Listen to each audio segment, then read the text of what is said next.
पुढील कार्यक्रम प्रसारित करणारे आहेत जॉयस्मेर मिनिस्ट्रीचे मित्र आणि भागीदार.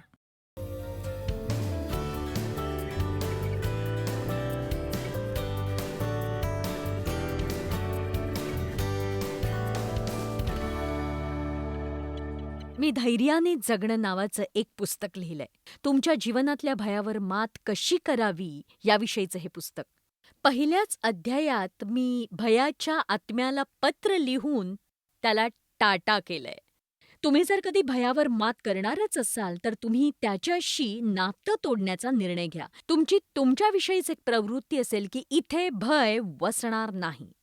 ख्रिस्ती व्यक्तीची मान्य असलेली प्रवृत्ती ही असायला हवी की मी कधीही घाबरणार नाही. तुम्हाला दावीद राजा माहितीये, दाविदाने स्तोत्रात अनेकदा असं म्हटलंय, मी भिणार नाही, मनुष्य माझे काय करणार?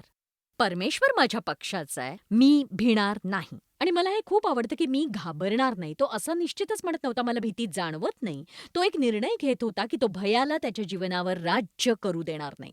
मला वाटतं आपण सगळ्यात आधी हे करावं, कारण काही गोष्टी आपल्या जीवनात इतक्या दीर्घकाळासाठी असतात की आपल्याला फार वाईट पद्धतीने त्याची सवय होऊन जाते. तुम्हाला जर ते आवडत नसेल तर ते इतकं दीर्घकाळ असेल की तुम्हाला सवय होते आणि तुम्ही म्हणता मला वाटतं हे असंच असेल किंवा मी ही अशीच आहे किंवा आयुष्य हे असंच असतं. तुम्ही जीवनाच्या इतर मार्गांचा विचारही करत नाही. आणि एक सांगू, लहानपणी माझ्या वडिलांनी माझं अनेक वर्ष लैंगिक शोषण केलं आणि म्हणून माझं जीवन इतकं भयाने व्यापून गेलं. माझे वडील तापट माणूस होते. ते खूप प्यायचे, ते घरी चिडून यायचे, आईसोबत हिंसक वागायचे, गोंगाट घालायचे, ओरडायचे आणि मग सगळा छळ होता आणि मला त्या भयातच वाढल्याचं आठवतंय. आणि म्हणूनच भयात न जगणं हे शिकणं म्हणजे आव्हानच होतं. पण मला एका वेळी फक्त एकच गोष्ट शिकायची होती. एका वेळी एक पाऊल, एका वेळी एक दिवस. अनेक वर्षानंतर मी बऱ्याच गोष्टी शिकले आणि मला वाटतं की मी पार गेलेल्या काही अनुभवातून तुम्हाला फायदा होऊ शकतो. काही फार कठीण होते, काही वेदनादायक होते, पण मला वाटतं तुमच्या जीवनात या वेदना टाळण्यासाठी तुम्हाला मदत होईल जर तुम्ही म्हणायला शिकलात, मी कधीही घाबरणार नाही. देवाने आपल्याला भयाचा आत्मा दिलेला नाही. भीती ही देवापासून नसते. परमेश्वराने आपल्याला सामर्थ्याचा, प्रेमाचा आणि अनुशासनाचा आत्मा दिलाय. जेव्हा भय हल्ला करतं, तो शत्रू असतो, तो सैतान असतो आणि तो सतत आपल्याला प्रगतीपासून दूर ठेवू इच्छित असतो. उदाहरणार्थ, तुम्हाला कॉलेजात जायचं असेल आणि समजा तुम्ही 40शीतले आहात आणि तुम्हाला कॉलेजची पदवी लाभली नाही. तुम्ही ठरवता की तुम्ही कॉलेजात जाऊन पदवी मिळवाल. पण बहुधा पहिलं काय होईल तर तुमच्या वयाची तुम्हाला भीती वाटेल. तुम्हाला अशी भीती वाटेल की तुम्ही या वयात आता शिकू शकणार नाही किंवा तुम्हाला भीती असेल कॉलेजमध्ये स्वीकारलं न जाण्याची. एक गोष्ट निश्चित आहे, देवाने तुमच्या मनात जर एखादी चांगली कल्पना आणली जेणेकरून तुम्ही आशीर्वादित व्हाल, तुमचे कुटुंब आशीर्वादित होईल, तुमच्या मनातली इच्छा, मग ते न करण्यासाठी तुम्हाला सांगणारं भय देवाकडून नाही तर ते त्या शत्रूकडून आहे ज्याची इच्छा आहे तुम्ही प्रगतीच करू नये. म्हणून सर्वप्रथम मला हे विचारायचंय, तुम्ही निर्णय घेऊ इच्छिता का की मी यापुढे कधीही घाबरत जगणार नाही? म्हणजे असं नाही की तुम्हाला भीतीचा अनुभव येणार नाही, पण त्यावर मात करून विजय मिळवायला तुम्ही नक्कीच शिकाल. आपण या शिकवणीवर नक्कीच बोलणार आहोत पुढच्या आपल्या चर्चासत्रात. धैर्याने जगण्यासाठी, आणि धैर्याने जगणं म्हणजे मी माझ्या मनाप्रमाणे करायला शिकणार, मी धोके पत्करणार, मी धीट होणार, मी अजिबात घाबरणार नाही. मी पाऊल उचलून पवित्र आत्म्यासोबत कार्य करणार. केवळ बरे नव्हे, ठीकठाक नव्हे, सर्वसाधारण नव्हे, तर जगात खरोखर फरक पाडणारी मी कुणीतरी बनेन. किती जणांना वाटतं की तुम्हाला दुर्लक्षित करण्यात येऊ नये, तर तुम्हाला जगावर तुमची छाप पाडायची आहे.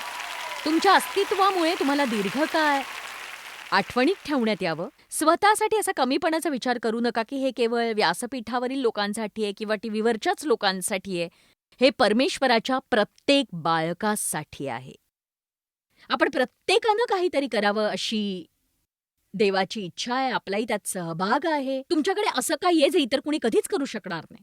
त्यामुळे तुम्ही तुमच्या वाट्याचं केलं नाही तर ते बरोबर नक्कीच नाही. तुमच्या इच्छा पूर्ण होण्याच्या मार्गावर जेव्हा तुम्ही मधोमध असता तेव्हा तुम्ही खरंच खूप उत्साही असे असता. तुम्हाला कशानेच इतकं समाधानी आणि परिपूर्ण वाटणार नाही जितकं तुम्हाला मनापासून देवाचा धावा करताना वाटेल, अगदी हृदयाच्या तळापासून. आमेन. पण भय हे सैतानाचं साधन आहे. हो, ते सैतानापासूनच आहे. कारण देवाने भयाचा आत्मा दिलेला नाही. हे समजून घेऊया आपण. जेव्हा तुम्हाला भीती वाटते आणि तसं न करायला तुम्हाला देव सांगत नसतो, कारण देव अशा प्रकारे कार्य करत नाही. देवाने आपल्याला भयाचा आत्मा दिलेला नाही, तर सामर्थ्याचा, प्रेमाचा आणि अनुशासनाचा आत्मा दिलाय. आमेन. म्हणूनच जेव्हा आपल्याला भीती वाटते, आपण खात्री बाळगू शकतो की आपल्याला रोखण्यासाठी सैतान प्रयत्न करतोय. देवाच्या इच्छेपासून किंवा आपल्या सर्वोत्तमापासून आपल्याला दूर ठेवण्यासाठी, किंवा बहुधा तो आपल्याला दयनीय करण्याच्या प्रयत्नात आहे. बायबल म्हणते की भयात छळ होतो, भीतीने यातना होते. आणि बघा, माझ्याही लक्षात आलं की आपण जर घाबरलो, ज्यामुळे आपण स्वतःचं खरंच खूप नुकसान करून घेत असतो, जे आपल्यासाठी वाईटच असतं. मी माझ्या जीवनात अशी भयानक भीती न वाटण्याच्या प्रयत्नात असते. दुकानात जायला घाबरू नका, भांडी घासायला घाबरू नका, गवत कापायला घाबरू नका, बिलं भरायला घाबरू नका, तर तुमच्या जीवनात भयानकतेच्या आणि भयाच्या आत्म्याला प्रवेशच देऊ नका. तुम्ही ख्रिस्तात कोण आहात हे जाणा. तुम्हाला जे करायला हवं ते तुम्ही देवाच्या शक्तीने, जी तुमच्यात आहे, त्याने करू शकता हे जाणा आणि आपलं शिर उंचावून, खांदे सरळ करून, बलवान होऊन धैर्याने वाटचाल करत जगा. आमेन. ख्रिस्ताच्या मंडळीने ठाम उभं राहण्याची वेळ आलीये. सतत समस्या बघून कुरकुर कटकट करणं बंद करायला हवं तुम्ही.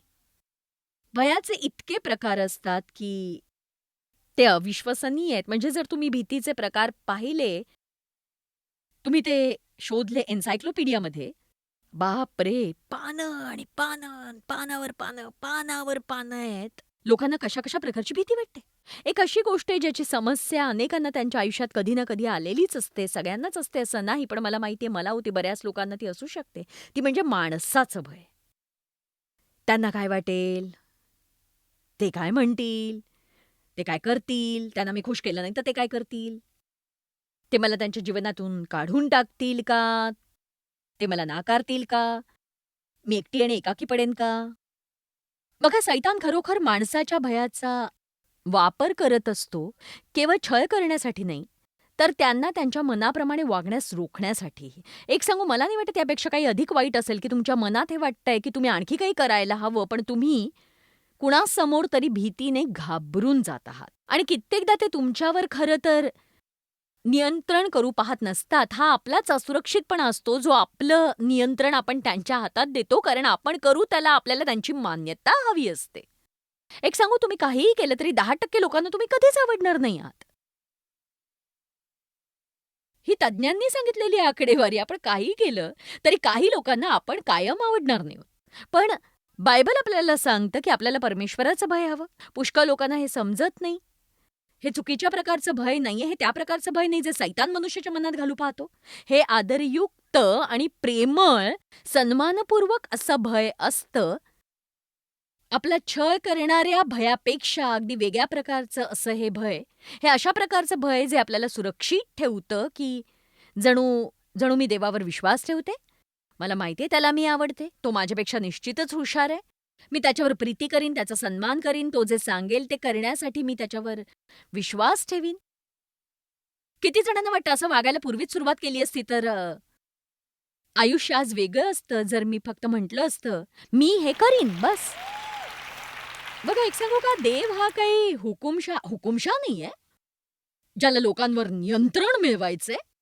प्रत्येक गोष्ट जी देव आपल्याला करायला सांगतो, विचारतो किंवा करू नको असं सांगतो, ती आपल्या भल्यासाठीच असते. त्याला खूप बरं वाटत नाही जर लोक उगाचच त्याचे अनुयायी बनतील. येशूने म्हटले, मार्ग, सत्य आणि जीवन मीच आहे. तोच मार्ग आहे. येशूने केल्या त्याचप्रमाणे गोष्टी करा. आता बघा, मी तुम्हाला एक असं वचन दाखवणार आहे, ज्याने बहुधा तुम्ही थोडे अस्वस्थही व्हाल. आणि बघा, प्रत्येक वेळी ते पाहिल्यावर मला तसं निश्चितच होतं. ते म्हणजे यशाया 8 अध्याय 13वं वचन. सेनाधीश परमेश्वरालाच पवित्र माना आणि त्याच्या नावाला मान द्या. केवळ त्यालाच आपल्या सुरक्षिततेची आशा माना. वाह! मला कळत नाही की जगातले ते लोक काय करतात ज्यांची आशा देवावर नसते. म्हणजे जर देवाची आशा नाही तर मग कुठल्या प्रकारची आशा असेल? त्याचेच भय धरा व त्याचाच धाक असू द्या कदाचित तुम्ही मनुष्याच्या भयाने किंवा त्याच्या अविश्वासाने त्याचे मन दुखावाल. वाह! म्हणजेच याने पवित्र आत्म्याचं मन दुखावलं जातं. जेव्हा मी त्याचं अनुकरण करत नाही, त्याला पुरेसा मान देत नाही, पुरेसं आदरयुक्त भय नाही आणि देवाचा दरारा नाही. दरारा की त्याऐवजी मी एका व्यक्तीला माझी दिशाभूल करू देईन त्यापासून जे मी देवासोबत करायला हवं, कारण मी त्या व्यक्तीला इतकी घाबरते की त्यांना काय वाटेल, ते काय म्हणतील, ते काय करतील, की मला देवाच्या मान्यतेपेक्षा त्यांची मान्यता हवी असते. मला देवाच्या मैत्रीपेक्षा मला त्यांची मैत्री हवी असते. बायबल म्हणतं की याने देवाचं मन दुखावतं. आणि बघा आपण ह्यावर आज गंभीरपणे विचार करायला हवाय की हे असं नाही की एक सांगू काय जसं मला खूप असुरक्षित वाटतंय. मला ना जरा थोडी भीती वाटतेय मला. मला नाही एकटं राहायचं. मला माझे मित्र गमवायचे नाहीयेत. नाहीये समजून घ्या की याने देवाचं मन दुखावतंय. देवाचं मन दुखावतं की आपण माणसाच्या भीतीने घाबरतो. तुमच्यासाठी काहीतरी लिहिलं गेलंय. परमेश्वर तुमच्या जीवनामध्ये आश्चर्यकारक आणि अद्भुत अशा गोष्टी घडवून आणू इच्छित आहे. तुमच्यापैकी प्रत्येक जण बसून विचार करू नका की ही माझ्याशी बोलत नाहीये. आणि जे टीव्हीवरून पाहतायत त्यांनी असं समजू नका मी केवळ इथे बसलेल्या लोकांशीच बोलतेय. आज इथे एकत्र येण्याचं मुख्य कारण हे की हा संदेश आपल्याला रेकॉर्ड करता येईल आणि तुम्हाला दाखवता येईल. आमेन. आणि देवाची इच्छा नाहीये की लोकांनी आपल्यावर नियंत्रण करावं आणि आपल्याला बदलावं. आणि जसं मी म्हटलं की ते नेहमीच तसं करू पाहण्याचा प्रयत्न करतात. म्हणजे तुम्ही जर खरोखर असुरक्षित असाल, तुमच्याभोवती एक कणखर व्यक्तिमत्वाची व्यक्ती येते आणि जर तुम्हाला स्वतःचीच बाजू घेता येत नसेल, ते तुम्हाला बाजूला सरकवतात, पण ते तसं करतायत हे त्यांना कळतही नसतं. एक सांगू, तुम्हाला काय करावं हे कळत नसेल, तर आम्ही काय करणार आहोत हे आम्ही सांगणार आहोत. तुमच्याकडे तुमची योजना नसेल, तर माझी योजना स्वीकारण्यास मी तुम्हाला आनंदाने मान्य करून घेईन. मी एक खंबीर व्यक्तिमत्वाची, प्रेरणा देणारी, नेतृत्व करू शकणारी अशी व्यक्ती आहे. माझ्याकडे दिशा आहे, माझ्याकडे हेतू आहे आणि जे लोक स्वतःची बाजू घेऊ शकत नाहीत, त्यांना मागे टाकण्यात येतं, पण दरवेळेला चूक त्या दुसऱ्या व्यक्तीचीच नसते. पण आपण खरोखर देवाला दुखावू शकतो का सांगा?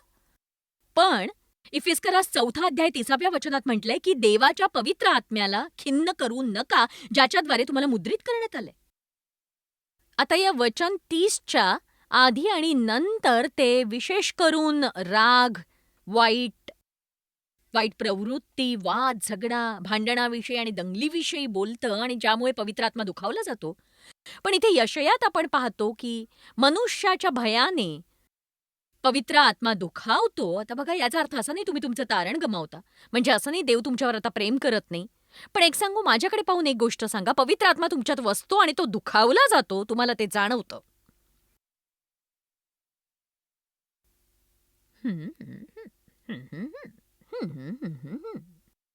ख्रिस्ती म्हणजे असं नाही की आठवड्यातनं काही दिवस चर्चला जा, त्या खुर्चीवर बसा आणि त्या प्रचारकाकडे विचित्र नजरेने पाहत राहा. ख्रिस्ती म्हणजे असं नाही. ख्रिस्ती होणं म्हणजे ख्रिस्त तुमच्यात वास करतो, तो तुमच्यात आहे आणि तो जर दुःखी झाला तर तुम्हाला ते दुःख जाणवेल. तो खिन्न असेल तर तुम्ही खिन्न व्हाल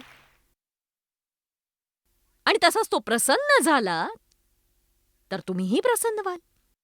आपलं देवासोबत ख्रिस्ताद्वारे एक जवळचं असं नातं आहे आणि मग ते संभाषणाचं नातं असलं तरीही तो तुमचा मित्र आहे. ख्रिस्ती म्हणजे असं नाही की नियम आणि कायद्यांचं पालन करा आणि आपली कर्तव्य पार पाडा म्हणजे तुमच्या स्वर्गातील आध्यात्मिक कॅलेंडरवर तुम्हाला खुणा मिळतील, असं नक्कीच नाही. हे ख्रिस्ताच्या नात्याविषयी आहे, म्हणजेच परमेश्वरासोबत ख्रिस्ताद्वारे.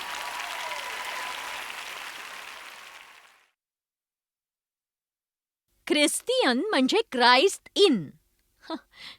किंवा ख्रिस्ताचे अनुयायी होणं. तुम्ही जर ख्रिस्ताचे अनुयायी बनण्यास तयार नसाल तर स्वतःला ख्रिस्ती म्हणू नका. तुमच्या गाडीवरचं ते बंपर स्टिकर काढा. आमेन.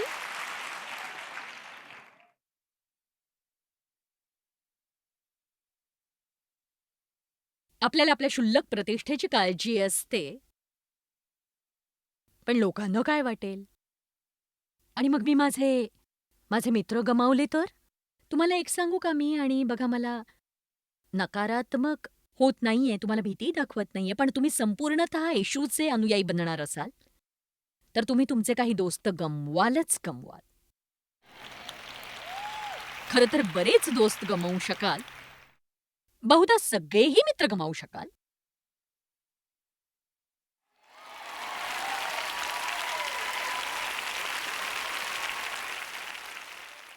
असंही नाही की त्यांना तुम्ही चुकीचे वाटता, कारण मनातल्या मनात ते हे जाणतात की ते या निर्णयासाठी तयार नाही, कारण तुम्हाला त्यांच्यातली चूक काढणं इतकं सोपं जाणार आहे. आणि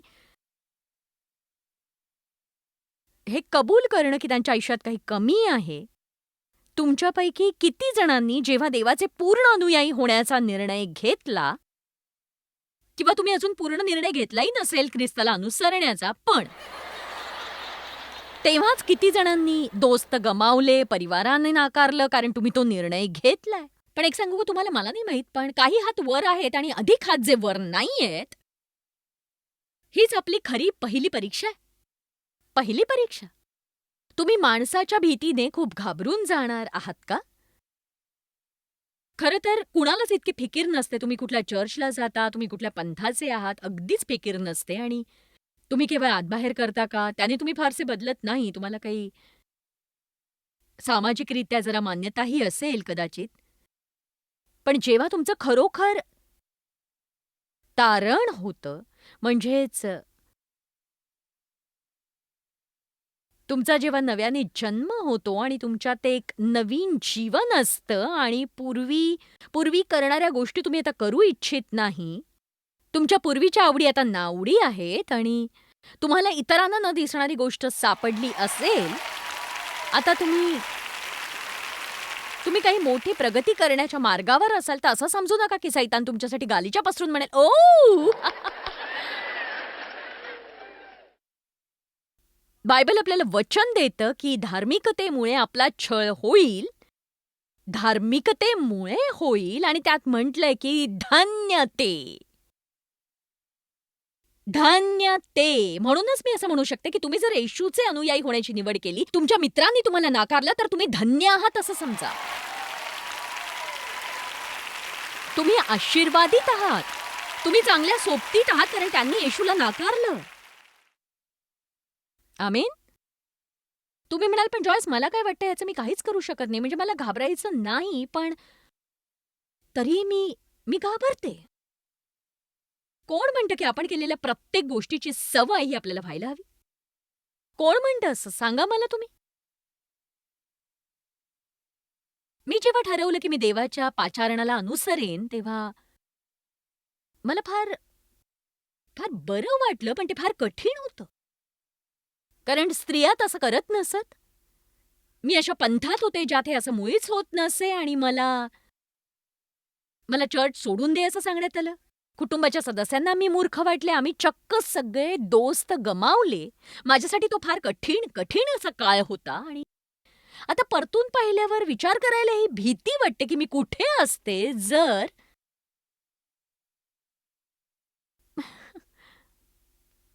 बघा, माणसाच्या भयाला तुमच्यावर नियंत्रण करू देऊन तुम्ही काय गमवाल किंवा भविष्यात काय गमावू शकता, जर तुम्ही परिवर्तन घडवून आणलं नाही. बहुधा तुमच्यासाठी हा एक मुद्दा नसेल, बहुधा असेलही, बहुधा नसेलही.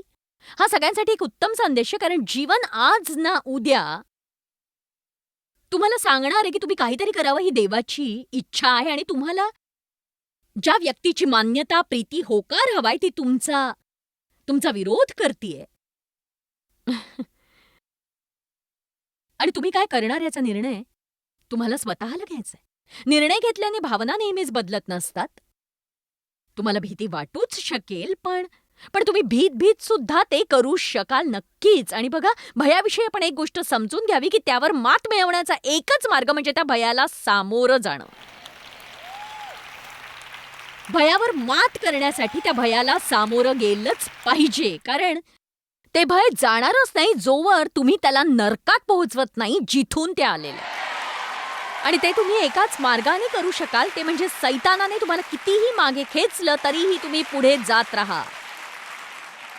भय हा एक वाईट आत्मा आहे आणि देवाने आपल्याला भयाचा आत्मा दिलेला नाही. परमेश्वराने आपल्याला सामर्थ्य व प्रीती व अनुशासन दिलंय. तुमच्या प्रतिष्ठेची तुम्हाला किती काळजी आहे. घरी जाऊन जरा स्वतःला भेटा. आपण इतरांना नेहमीच भेटत असतो आणि तुमच्या कॅलेंडरमध्ये मीटिंग्ज आणि मीटिंग्ज आणि मीटिंग्ज असतील, त्यापैकी काही रद्द करून स्वतःला भेटा जरा. तुम्हाला नवल वाटेल तुमच्याबद्दल काय काय कळतं तुम्हाला जर तुम्ही एका खोलीत जाऊन येशूची भेट घेतलीत तर. मला माझ्या प्रतिष्ठेची किती काळजी आहे बघा. आपण कितीदा तरी लोकांवर प्रभाव पाडण्याच्या प्रयत्नात असतो, ज्याचा देवाच्या आपल्याशी निगडीत इच्छेसोबत काहीही संबंध नसतो. तुम्ही काय कराल किंवा पूर्वी तुम्ही काय केलं जेव्हा लोकांना तुम्ही अनुसरलेली दिशा पटली नसेल? तुम्ही मान्यतेचे व्यसनी बनला आहात का?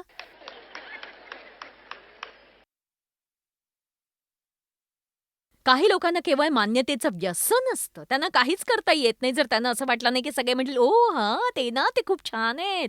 काय छान केस आहेत, काय कपडे, वाव अतिउत्तम."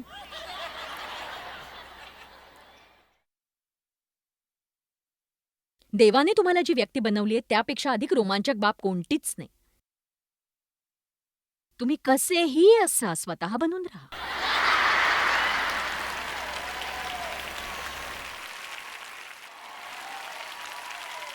आमेन. मला एक सांगा, सगळे जर सारखेच असले तर मग त्याच्यात काय मजा आहे? किती कंटाळवाणं असणार आहे ते सांगा. गलतीकरास अध्याय 1 वचन 10. मला हा शास्त्रपाठ आवडतो. पुढची काही वचनं मी जरा वाचणार आहे इथे. प्रेषित पौल, मी आता मनुष्यांची अगर देवाची मनधरणी करण्यास पाहतो काय, मी मनुष्यांस संतुष्ट करण्यास पाहतो काय, मी अजून मनुष्यांस संतुष्ट करण्यास पाहिले असते तर मी ख्रिस्ताचा दास नसतो. वाव. बघा, जर मी माझ्या जीवनातल्या देवाचं पाचारण ऐकलं नसतं, केवळ मैत्री टिकवण्यासाठी, चर्च टिकवण्यासाठी, लोकांनी माझ्याबद्दल चांगलं बोलावं म्हणून, तर अरे बाप रे. ओ, प्रभू परमेश्वर हा विचारही घाबरवणारा आहे बरं का. आणि हा विचार इतका भीतीदायक की आपण कसे मोहात पडतो. पण आज तुम्ही हे गंभीरतेने घ्या की आपण किती मोहात पडतो. कधी कधी आपण असा विचार करतो की सगळेच असा विचार करतात, म्हणजे हे करणारी मी एकटीच आहे, तेच बरोबर असतील, स्त्रिया हे करत नाहीत. एक सांगू का तुम्हाला, कधी कधी तुम्ही तुमचं डोकं बंद करून ठेवायला हवं. आणि मी अज्ञानी किंवा मूर्ख व्हा असं म्हणणार नाही, पण कधीकधी तुम्ही तुमचा मेंदू बंद करून ठेवायला हवा आणि मनात जरा डोकावून पाहायला हवं. लोकांच्या वाणीपासून दुरावायला हवं आणि देवासोबत कुठेतरी जाऊन म्हणायला हवं, मी या परिस्थितीत काय करावं अशी तुझी इच्छा आहे. माझ्या जीवनासाठी तुझी काय योजना आहे. मला मदत कर देवा, मी तुझ्या मागे आलेलं लोकांना आवडत नाही. परमेश्वराला प्रसन्न करण्यासाठी तुम्ही जगताय, तुम्ही त्याचे अनुयायी आहात की इतरांचे? माझा ठाम विश्वास आहे की आपण जितकं देवाला प्रसन्न करायला जगू तितकेच आपण सुखी राहू शकू. पण देवाला प्रसन्न करून जगण्यासाठी तुम्ही धैर्यवान व्यक्ती असायला हवात, कारण देव बहुधा तुम्हाला अशा काही गोष्टी करायला लावेल, ज्यामुळे तुम्ही थोडे अस्वस्थ व्हाल. तो तुम्हाला नवीन संधी देईल, पण त्या संधींचा लाभ घेण्यासाठी तुम्हाला थोडा धोका पत्करावा लागूच शकतो. विशेषतः जेव्हा आपल्या जीवनात कुणाला दिशा न दाखवू देण्याची बाब येते, तेव्हा कधी-कधी त्यांचा सामना करायला हवा किंवा त्यांच्या विरोधात बाजूही घ्यायला हवीच आणि म्हणून ती असो, तुमचा उरलेला दिवस अगदी आनंदात जाओ. जॉयस मायर मिनिस्ट्रीज करता तुम्ही खूप मौल्यवान आहात. आम्हाला तुमचं कौतुक आहे आणि जगभरामध्ये हे सेवा कार्य शक्य करण्याकरता आम्ही आमच्या मित्रांचे आणि पार्टनर्सचे आभारी आहोत. आम्ही एकत्रितपणे भुकेल्यांना खाऊ घालतो, गरिबांना वस्त्र देतो आणि राष्ट्रांना सुवार्ता सांगतो. तुमच्या प्रार्थनेच्या विनंतीकरता आमच्याविषयी आणखी माहिती मिळवा. जॉयसच्या कॉन्फरन्सच्या तारखा पहा आणि ख्रिस्ताची प्रीती जगभरामध्ये पसरवण्याकरता आमचे सहभागी व्हा.